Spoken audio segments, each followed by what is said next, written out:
If you want to enable or disable battery charge limit on Google Pixel 10 Pro XL, what you can do is you can open Settings. Next, in Settings, we're gonna scroll down a little bit and then go to Battery.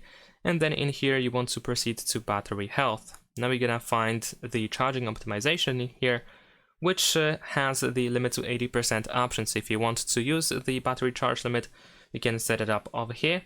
And the adaptive charging option also can limit the battery charging to 80%, as we can read over here that adaptive charging learns your charging routine and pauses at 80% and finishes to 100% an hour before you usually unplug. So if the phone doesn't really recognize that pattern yet, it doesn't fully understand how often and when you charge your phone, then you might be stuck at 80% from time to time.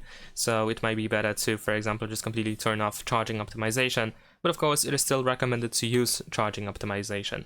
Thanks for watching, leave a like and subscribe.